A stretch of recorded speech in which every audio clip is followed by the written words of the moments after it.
And we are now going through the overview of our RCYT. And one of the topics is exploring developmental developmental milestones by age group. And one thing you will gain from this course is really having an understanding of what is going on in these little minds at each age group. So this video is going to talk about preschool kids.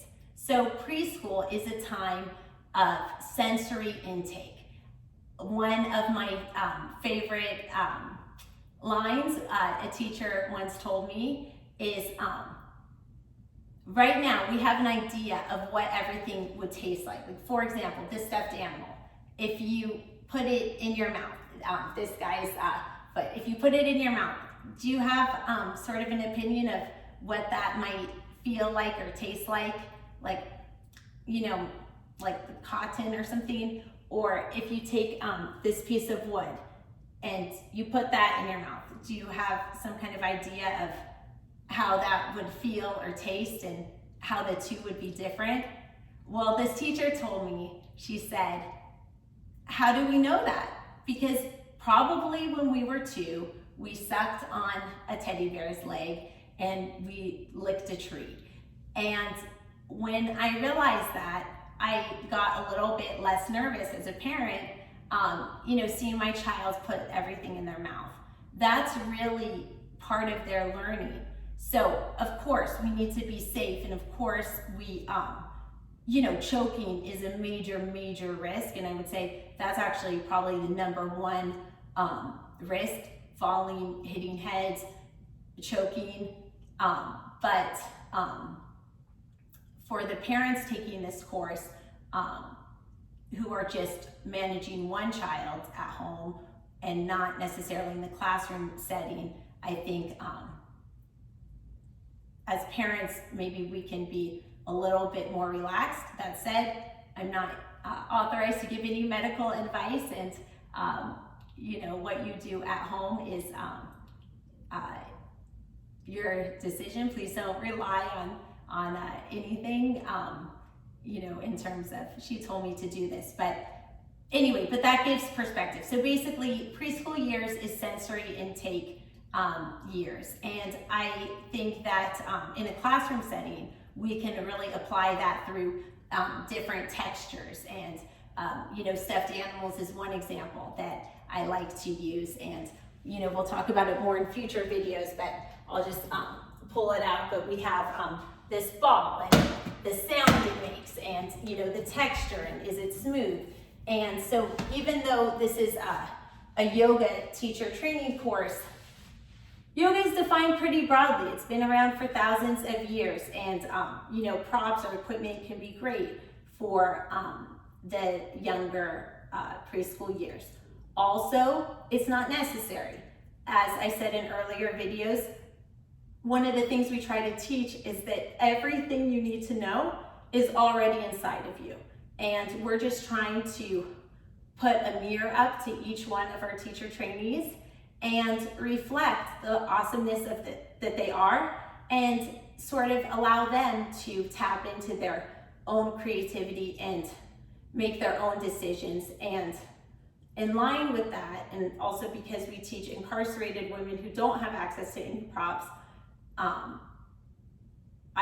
and because a lot of our teachers, unfortunately, they don't have funding for classroom props. The gym education is traditionally seriously underfunded, and for special needs kids that in special education that really could benefit from this, a lot of times there is not access to that, and so everything can be achieved without props, without anything.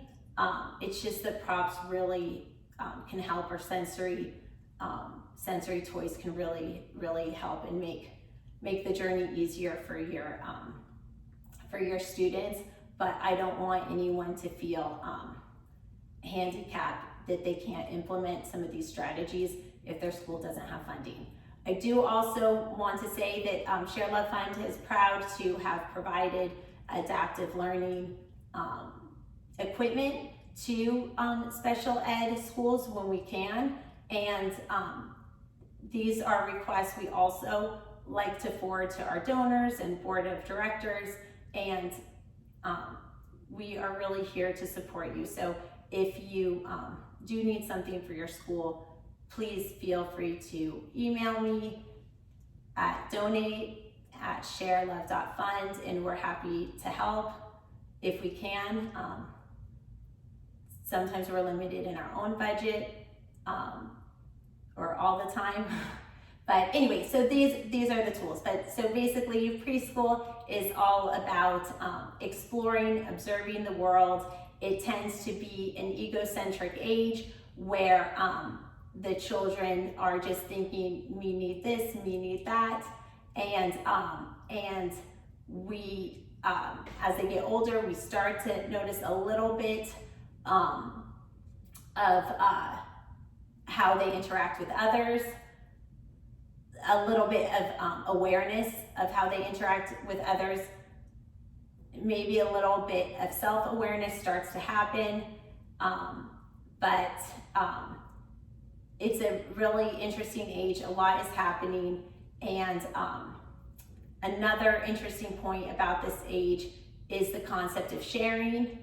And one of the articles I read said, you know, if I was wearing earrings and you liked my earrings and you said, hey, I like your earrings, like, can I put it on?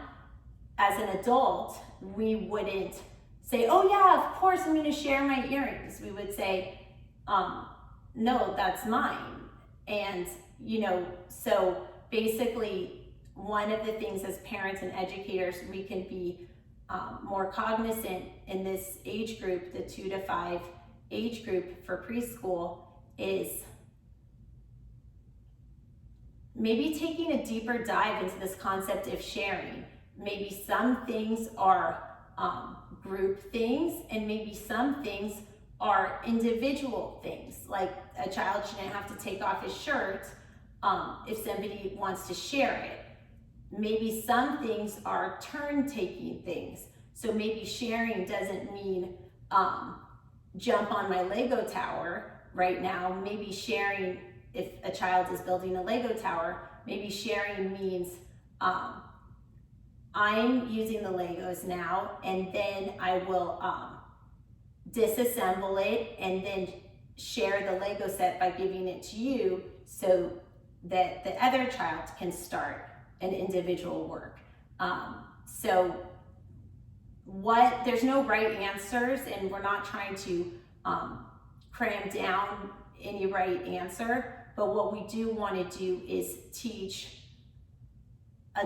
parents, caregivers, family members, and educators, and juvenile correction. Well, we don't really have juvenile in this age group, but we just want to empower you all to think about some of these issues that just seem commonplace. Like, of course, share, but maybe just take a deeper dive, because maybe there's a different way to define boundaries, and maybe when we define the boundaries in that different way, maybe that could be something that makes your classroom a little more peaceful, or your home a little more peaceful, or not. And that's, you know, that's for you to decide. Like, what is what resonates with you, you can implement, and what doesn't, you can discard. But thank you so much for your time. Namaste.